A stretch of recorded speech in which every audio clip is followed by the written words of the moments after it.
Joining us to talk more is former Deputy Assistant Secretary of State for the Obama administration, Joel Rubin. Joel, thank you for joining us. So the Israeli Supreme Court put that pause on Netanyahu's firing of internal security chief Ronen Bar. But there's also no confidence vote scheduled this week for Israel's Attorney General this weekend. And all this, of course, is happening as war rages on next door. What's behind this rising political turmoil there in Israel?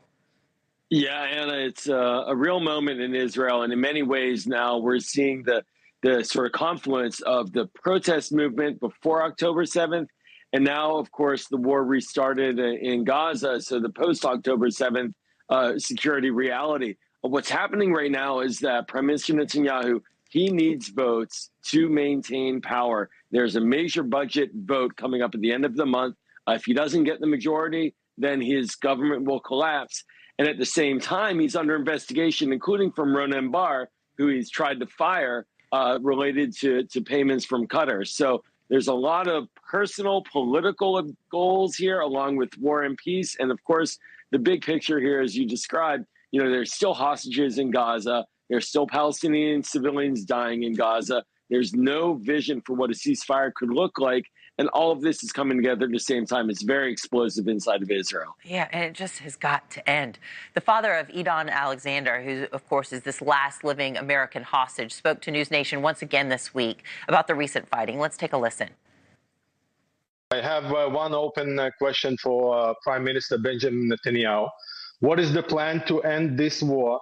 And what is the plan to get the last hostage out without ending the war and without entering the second phase? I admire Adi Alexander's strength so much. Every time we talk to him, I don't know how he holds it together, but he's tirelessly trying to get his beautiful boy home. Do you think there is still a plan to rescue the hostages, or has Netanyahu decided Hamas simply can't be dealt with? Well, it's wonderful of you to continue to have him and have him appear on your screen. Thank you for doing that. The real concern is that there is no plan to retrieve the hostages any longer. The best way, as we've seen, the most proven way to get hostages out of Gaza is through diplomatic agreements that create ceasefires. But right now, military action going into Gaza, the prime minister says that he will use that to increase pressure on Hamas to agree to a ceasefire.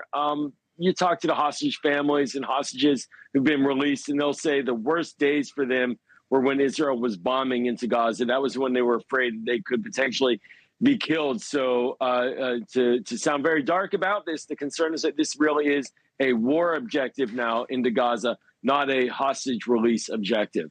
Yeah, everybody's still trying to figure out what is the plan. We want to get them home. Former Deputy Assistant Secretary of State for the Obama administration, Joel Rubin, I always enjoy chatting with you. Thanks for being here. So all those prayers for Pope Francis just